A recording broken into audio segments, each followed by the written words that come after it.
Hello students, welcome to यारे agriculture rankers academy. आज का हमारा लेक्चर है सामाजिक नियंत्रण यानी सोशल कंट्रोल पर। सामाजिक नियंत्रण वह प्रक्रिया है जिसके माध्यम से समाज अपने सदस्यों के व्यवहार को नियंत्रित करता है ताकि समाज में सामंजस्य, अनुशासन बना रहे। यह नियमों, मान्यताओं, परंपराओं, कानूनों के माध्यम से किया जाता है। समझते हैं इसे। देखिए, सामाजिक नियंत्रण को हम एक प्रक्रिया के रूप में समझ सकते हैं जिसमें क्या किया जाता है, समाज में रहने वाले सदस्यों के व्यवहार यानी वे एक दूसरे से किस प्रकार इंटरेक्शन करते हैं, यानी एक दूसरे से कैसे मिलते जुलते हैं, उसको नियंत्रित करने का एक प्रक्रिया है ताकि वे अनुशासन में बने रहें, एक दूसरे से अच्छा सामंजस्य बनाएं। और ये किया जाता है नियमों के द्वारा, मान्यताओं के द्वारा, परंपराओं के द्वारा, कानूनों के द्वारा। ओके, ये सभी वे माध्यम हैं जिनके द्वारा सामाजिक नियंत्रण स्थापित किया जाता है। अब हम कुछ परिभाषाओं की बात करेंगे। एरोस सामाजिक नियंत्रण का अर्थ है समाज के किसी भी सदस्य द्वारा असामाजिक व्यवहार से बचाव के लिए किए गए प्रयास।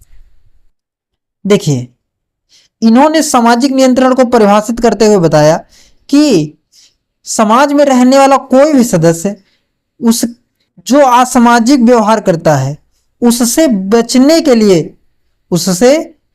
लिए जो भी प्रयास किए जा रहे हैं उन्हें सम्मिलित रूप से हम सामाजिक नियंत्रण कहते हैं। जॉन ग्लिन और जॉन फिलिप ग्लिन।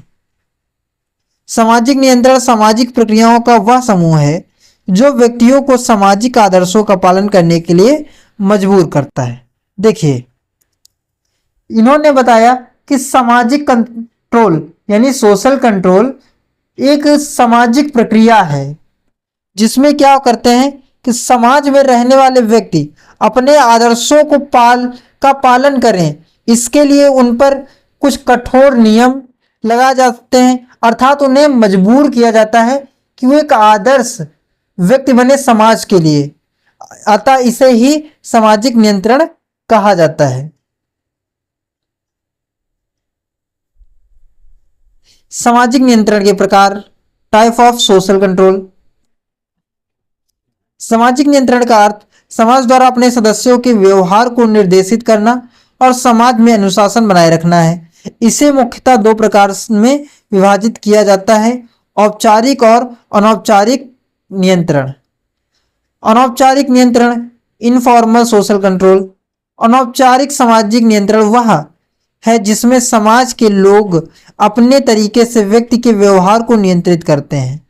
इसमें किसी कानूनी या औपचारिक नियम की आवश्यकता नहीं होती, बल्कि समाज की परंपराएं, मान्यताएं और नैतिकताएं भूमिका निभाती हैं। इसमें निम्नलिखित माध्यम शामिल होते हैं। इसे हम इस प्रकार से समझ सकते हैं कि वे सभी तरीके जो कि किसी व्यक्ति या फिर समाज द्वारा निर्धारित किए गए हैं समाज को नियंत्रित करने के लिए, वे सब औपचारिक सामाजिक नियंत्रण के अंतर्गत आते हैं। जैसे हमारी परंपराएं हो गई, मान्यताएं हो गई और नैतिकता हो गई, ये सभी अनौपचारिक सामाजिक नियंत्रण के अंतर्गत आ सकते हैं। इसमें अगर हम बात करें, संवैधानिक नियंत्रण इसके अंतर्गत नहीं आता, यानी जो संविधान नियम लागू कर रहा है वो उस प्रकार से समाज नहीं चलता। अब इसके हम कुछ घटक माध्यम हैं उन्हें पढ़ लेते हैं। जैसे पहला है विश्वास यानी बिलीफ। धर्म में विश्वास लोगों के व्यवहार को नियंत्रित करने में महत्वपूर्ण भूमिका निभाता है। देखिए, जो लोग धर्म में विश्वास करते हैं वे उस धर्म की संस्कृति, उसके तरीकों, उसके सभी परंपराओं का पालन करते हैं, क्योंकि वे ऐसा मानते हैं कि यदि हम धर्म का पालन नहीं करेंगे तो हम ईश्वर से कनेक्ट नहीं कर पाएंगे, हम मोक्ष को प्राप्त नहीं कर पाएंगे। ये उनका विश्वास होता है, अर्थात वे नियंत्रित रहते हैं, समाज में एक नियंत्रित प्रकार से व्यवहार करते हैं। ये भी एक अनौपचारिक सामाजिक नियंत्रण के अंतर्गत आता है। सामाजिक सुझाव, सोशल सजेशंस। छोटे बच्चों और युवा पीढ़ी को प्रेरित करने के लिए महान व्यक्तियों के उदाहरण दिए जाते हैं और उनकी जयंतियों का आयोजन किया जाता है। देखिए, समाज को अगर नियंत्रित करना है तो हमें उसे बताना होता है कि आपको किस प्रकार बनना है, किसके प्रकार बनना है। तो हम कुछ महापुरुषों का चयन करते हैं, महान व्यक्तियों का, जिन्होंने समाज को एक अच्छा मार्ग प्रदर्शित किया है। हम उनकी जयंतियां बनाते हैं, उनकी जयंतियों का आयोजन करते हैं। इस प्रकार हम अपनी जो बच्चे हैं और जो युवा पीढ़ी है जो आगे समाज में अपनी भूमिका निभाएगी, हम उन्हें सिखाते हैं कि समाज में इस प्रकार इन व्यक्तियों के अनुसार, इन महान व्यक्तियों के अनुसार व्यवहार किया जाता है और इनके पद चिन्हों पर चलना होता है। विचारधाराएं, आइडियोलॉजीज, गांधीवाद, पूंजीवाद, सभ्यवाद जैसी विचारधाराएं लोगों के व्यवहार को प्रभावित करती हैं और सामाजिक व्यवहार को नियंत्रित करती हैं। देखिए, सामाजिक नियंत्रण में विचारधाराओं का बहुत बड़ा योगदान है।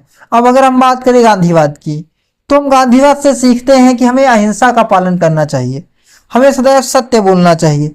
ऐसी जो विचारधारा है वो समाज को नियंत्रित करने में महत्वपूर्ण योगदान देती हैं। जैसे मैंने गांधीवाद में बताया, अहिंसा का पालन करना। यदि किसी समाज में हिंसा नहीं हो रही है तो एक प्रकार से उसमें शांत वातावरण बना रहेगा, अर्थात वहां उस समाज के जो लोग हैं वे एक दूसरे पर किसी प्रकार से अत्याचार नहीं कर रहे हैं, अर्थात वे कंट्रोल मैनर्स में आते हैं, कंट्रोल इन्वायरमेंट में हैं। रिवाज, कस्टम्स, रिवाज और परंपराएं समाज में अनुशासन बनाए रखने में सहायक होती हैं।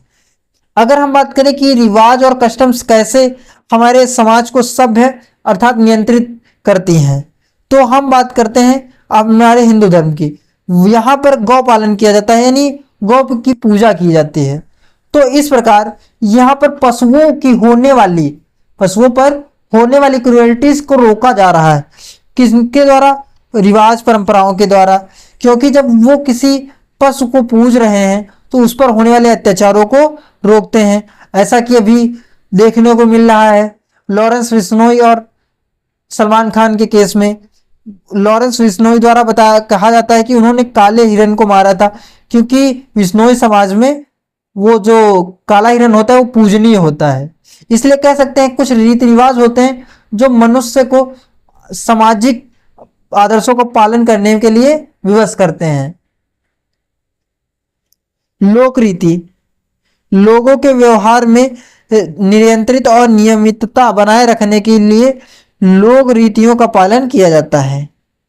देखिए, लोक रीतियां क्या होती हैं? अब ये मतलब समाज द्वारा इन्हें बाध्य नहीं किया जाता, लेकिन यदि इन्हें कोई पालन करता है तो उसे अच्छा माना जाता है। कोई नियम नहीं है कि अगर यदि इनका पालन करता है तो नहीं करेगा तो उसे दंडित किया जाएगा। जैसे सत्य बोलना। अब सत्य बोलना ऐसा है कि यदि कोई व्यक्ति सत्य नहीं बोल रहा तो उसे दंडित नहीं कर दिया जाए। छोटा मोटा असत्य बोल देता है तो उसे दंडित नहीं किया जाता। यानी फोकवे हैं जो हमें सिखाते हैं कि ये काम करने चाहिए, कि सत्य बोलना चाहिए या ऐसी चीजें, ईमानदार होना चाहिए। नैतिक मानदंड, नैतिक मानदंड समाज में सही और गलत के बारे में दिशा निर्देश प्रदान करते हैं।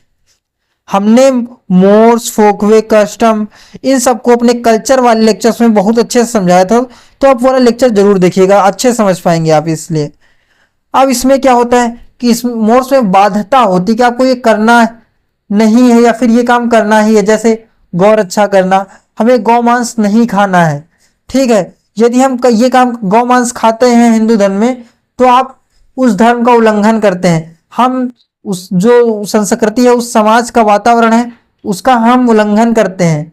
ओके, ये सब चीजें आती हैं। नियम, समाज में व्यवहार के दिशा निर्देश के रूप में समान नियम बनाए जाते हैं। देखिए, समाज में किस प्रकार से व्यवहार करना है उसके कुछ नियम होते हैं। जैसे बड़ों का सम्मान करना, उन्हें चरण स्पर्श करना, उससे प्रणाम करना मिलने पर।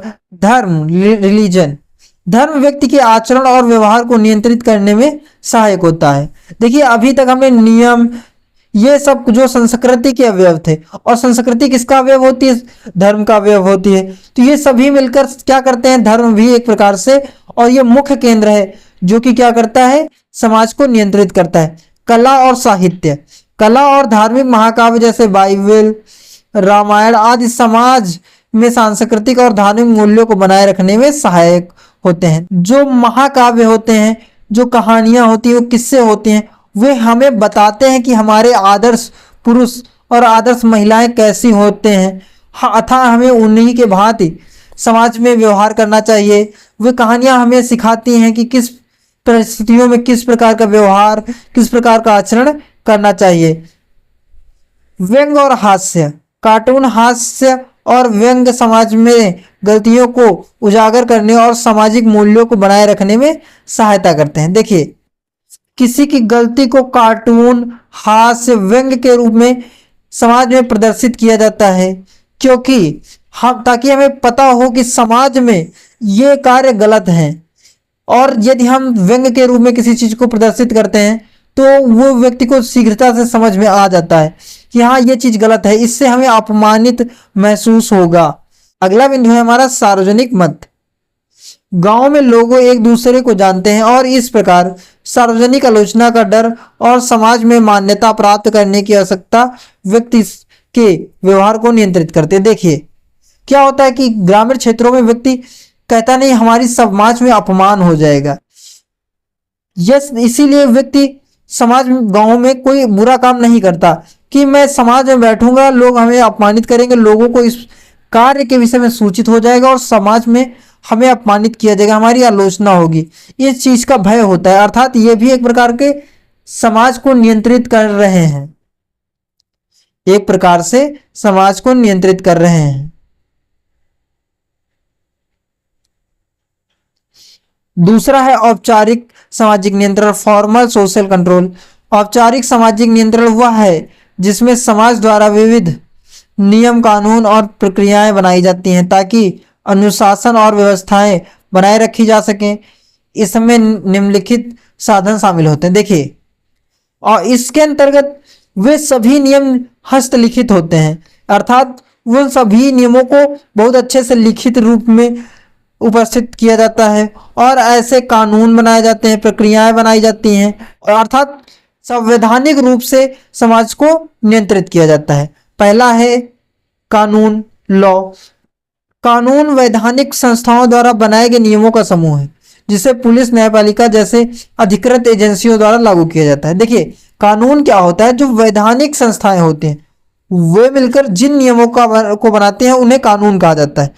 वैधानिक संस्थाएं जिन नियमों को बनाते हैं उन्हें कानून कहा जाता है। हम बात करें इनका पालन कौन कराता है, तो पुलिस और न्यायपालिका इन कानूनों का पालन कराती हैं। शिक्षा, एजुकेशन, शिक्षा व्यक्ति को सामाजिक जीवन के लिए तैयार करती है और उसमें गलत दृष्टिकोणों को सुधारती है, जिससे अनुशासन, ईमानदारी और सही गलत का ज्ञान मिलता है। देखिए, विद्यालयों में हमें समाज में किस प्रकार का व्यवहार करना है ये सिखाया जाता है और इसका प्रचार प्रसार भी किया जाता है।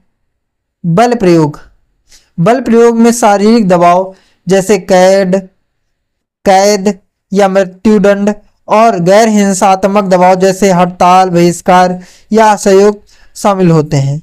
इन साधनों का उपयोग समाज में अनुशासन बनाए रखने के लिए किया जाता है। देखिए, बल प्रयोग, देखिए ये भय है, अर्थात हम शारीरिक दबाव कैसे बना सकते हैं, हम व्यक्ति को कैद कर सकते हैं। अगर कोई व्यक्ति समाज में उपद्रव मचाता है यानी असामाजिक व्यवहार करता है तो हम उसे कैद कर सकते हैं, मृत्युदंड दे सकते हैं। और गैर हिंसात्मक अगर बात करें तो हम हड़ताल कर सकते हैं, भाई उसे समाज से बहिष्कृत कर सकते हैं, उसका असहयोग कर सकते हैं, यानी उसके द्वारा ना ही उसका कोई सहयोग करेगा, ना ही उसके द्वारा किसी प्रकार से कोई संपर्क में रहेगा। ये सभी समाज को नियंत्रित करने के तरीके हैं। धन्यवाद। आप इस पीडीएफ को टेलीग्राम चैनल से डाउनलोड कर लीजिए और चैनल को सब्सक्राइब कीजिए।